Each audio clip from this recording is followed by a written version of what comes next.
The plan begins not as an act of cruelty, but as a desperate calculation born from fear that has been allowed to grow unchecked for too long. In the fragile aftermath of the violence at the clinic, after watching blood spill across a place that was meant to heal, after witnessing once again how quickly Sheila Carter can slip from control into destruction, Steffi reaches a point where hesitation no longer feels like caution, but like complicity. For her, the equation has become brutally simple. As long as Sheila remains free, everyone she loves remains in danger. And that belief, once it takes hold, reshapes everything else. It reshapes morality, loyalty, even love, bending them into something sharper, something more strategic, something willing to risk one life to save many. She does not tell anyone the full extent of what she is about to do. Not John Finnegan, not Taylor Hayes, not even Ridge. Because she knows that if she does, someone will stop her. Someone will question the cost. Someone will force her to confront the possibility that she is crossing a line that cannot be uncrossed. And she cannot afford that doubt. Not now. Not when she believes she is finally within reach of ending the threat once and for all.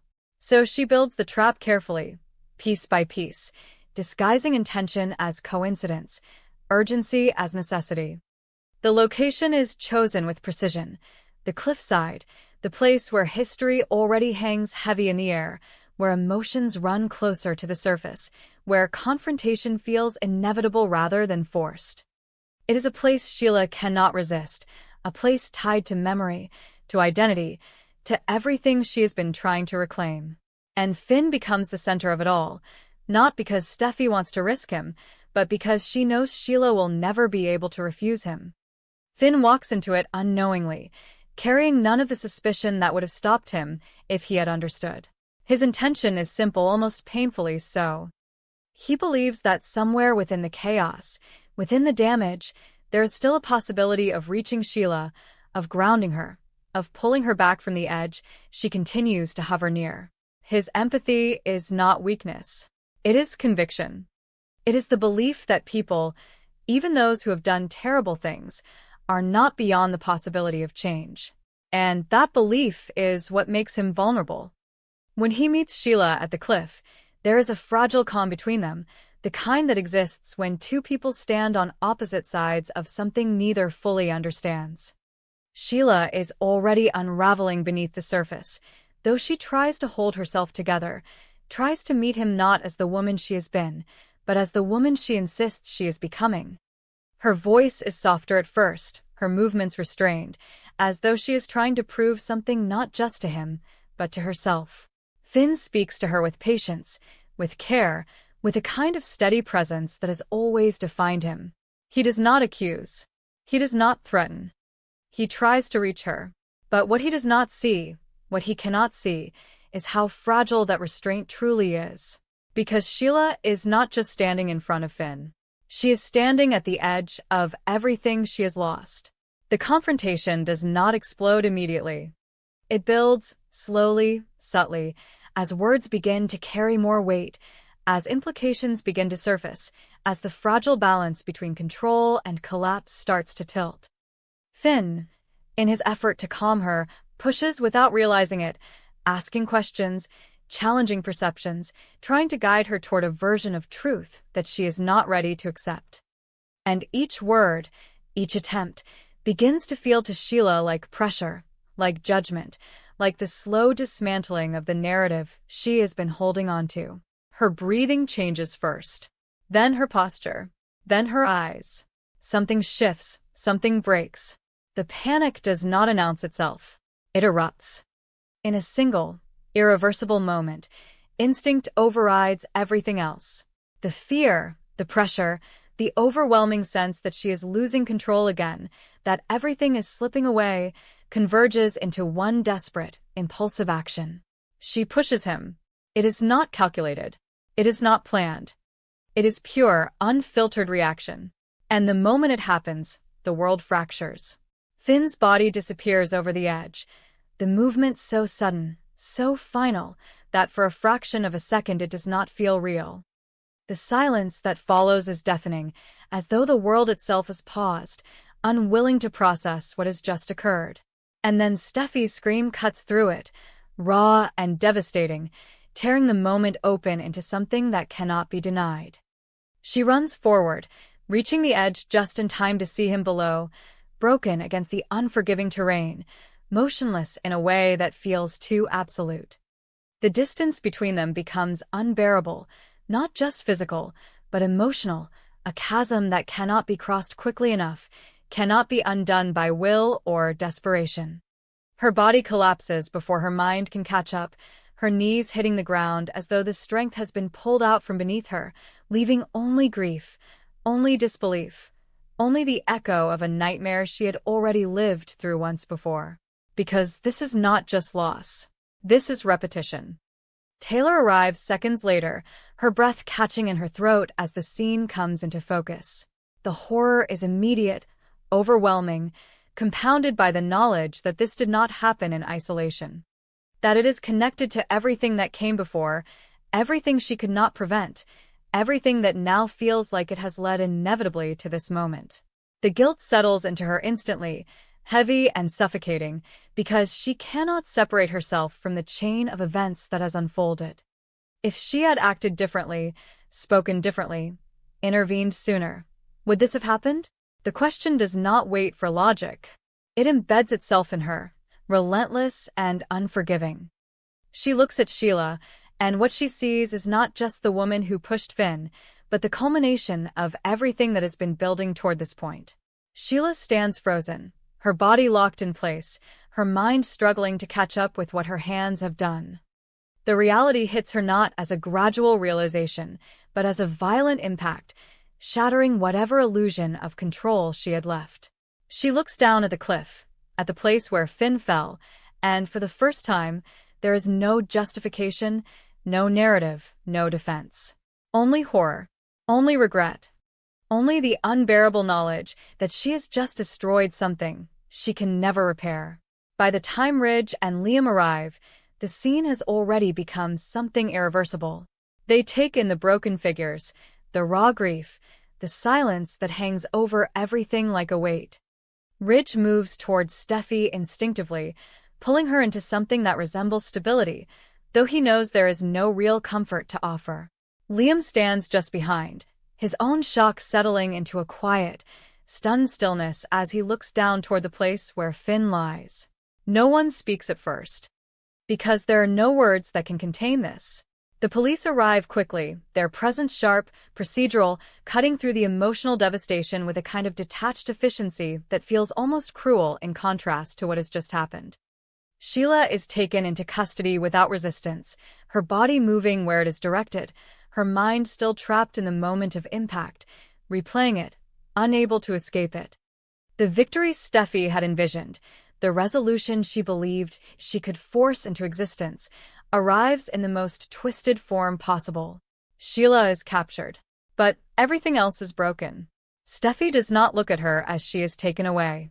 She cannot, because doing so would mean confronting the reality that this was never supposed to happen, that the plan, however flawed, was never meant to cost Finn his life, that in trying to eliminate the threat, she has become part of the chain that led to this outcome. The guilt does not arrive immediately, but it is there, waiting, forming beneath the surface, ready to surface when the shock begins to fade. And then, just as the moment begins to settle into something final, something that feels like an ending, there is a sound. Faint. Barely there, but real. It comes from below, from the place where Finn lies, carried upward by the wind, fragile and uncertain. At first, no one is sure they have heard it.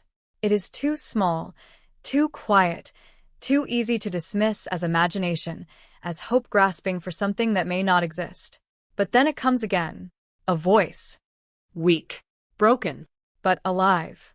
Steffi freezes, her entire body going still as the possibility takes shape, as the finality she had begun to accept cracks open just enough to let something else through.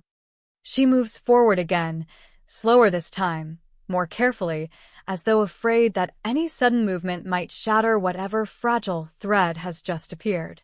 She listens, and when she hears it again, there is no doubt. He is still there, still breathing, still fighting. The shift is immediate, electric, transforming the despair into something else, something sharper, more urgent, more focused.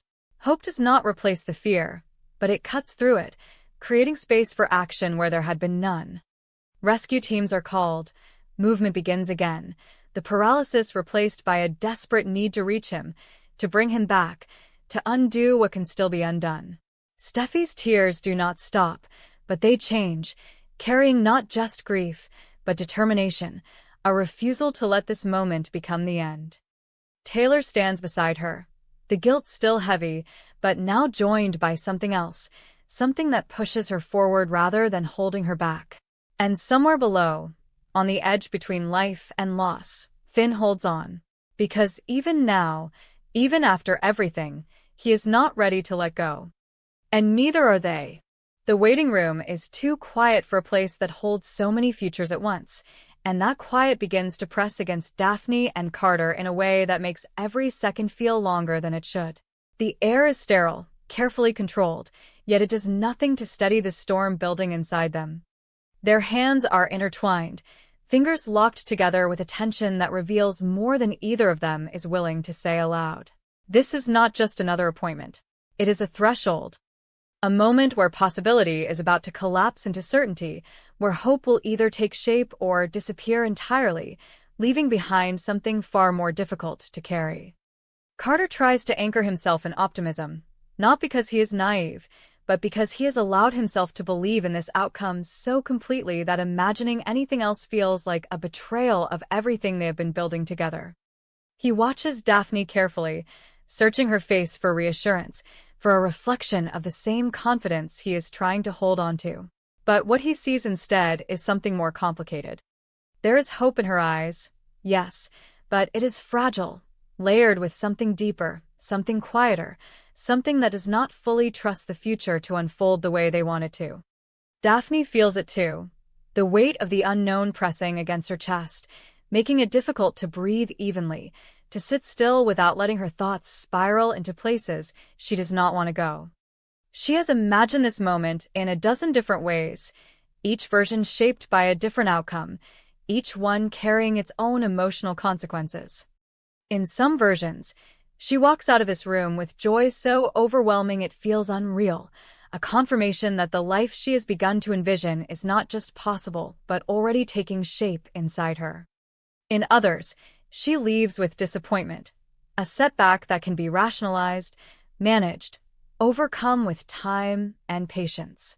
But there is one possibility she has tried not to imagine, one that lingers at the edges of her thoughts like a shadow she cannot fully ignore. When the doctor finally enters, everything changes before a single word is spoken. It is not the envelope in his hand that signals the shift. It is his expression. There is a gravity there, a seriousness that does not belong to routine results, that does not align with the kind of conversation they expected to have. The smile that had been hovering between Daphne and Carter fades almost instantly, replaced by a shared awareness that something is wrong in a way they were not prepared for. The room feels smaller suddenly, the air heavier, as though the space itself is bracing for what is about to be said. The doctor does not rush, and that, more than anything, makes the moment unbearable, because it means this is not simple, not something that can be delivered quickly and dismissed just as easily. When he begins to speak, his words do not follow the path Daphne and Carter had been anticipating. There is no mention of positive or negative, no immediate answer to the question they have been holding on to so tightly. Instead, there is a shift in tone, a careful restructuring of the conversation that signals something far more serious. He speaks of additional findings, of unexpected results, of the need to discuss something beyond the scope of what they originally came in for. Daphne feels the ground beneath her begin to shift. Not violently, but steadily, irreversibly. The diagnosis does not arrive as a single, devastating sentence. It unfolds piece by piece, each detail adding weight to the last, each explanation deepening the reality they are being asked to accept. There is a condition, one that has been developing quietly, one that has likely been present longer than she realized. It affects her reproductive system in ways that are both complex and severe. It compromises her body's ability to conceive naturally, not entirely, but to a degree that makes the possibility so small that it can no longer be relied upon. The words settle into the room like something heavy and permanent. Nearly impossible. Urgent treatment. Limited options. Each phrase lands with its own impact, reshaping the future in real time, turning what had once been an open path into something narrow, uncertain, and filled with obstacles they do not yet understand how to navigate. The doctor speaks of next steps, of medical interventions, of timelines that now matter in ways they never did before. But his voice begins to blur at the edges, because the core of what he is saying has already taken hold. The life they imagined is no longer guaranteed. Daphne does not react immediately, because the mind does not process this kind of information all at once. It fragments it, holds it at a distance, tries to soften it by refusing to fully accept it. She hears the words, understands them on a surface level, but something deeper resists, pushing back against the reality that is trying to take shape. This cannot be final. It cannot be absolute. There must be something else, something they are missing, something that will make this less devastating than it feels. But the doctor does not offer that escape. Because there isn't one, Carter feels it differently. For him, the impact is immediate and total because the future he had been constructing in his mind collapses in an instant, leaving behind a void that he is not prepared to fill. He had already stepped into the role of fatherhood, already begun to imagine the child, the life, the responsibility, the love that would define the next chapter of his life. And now, that vision is gone, replaced by something uncertain, something that demands a different kind of strength, a different kind of commitment. He looks at Daphne, and in that moment, the question that rises is not about the diagnosis itself, but about what comes next. What does this mean for them? For their future? For the life they thought they were building together? Daphne finally speaks, but her voice feels distant to her own ears, as though it belongs to someone else, someone watching this unfold from outside her body. She asks questions, practical ones, about treatment, about options, about timelines, because that is what is expected, what is necessary. But beneath those questions is something far more raw, far more personal. What does it mean to lose something you have not yet had, but already loved? The doctor answers as best he can, offering information, outlining possibilities, but none of it changes the core reality. The path forward is no longer simple. It is no longer guaranteed. It will require choices, sacrifices, resilience they have not yet been tested for. When they leave the office, the world outside feels unchanged, almost offensively so. People move as they always have, conversations continue, life unfolds without interruption. And yet, for Daphne and Carter, everything is different.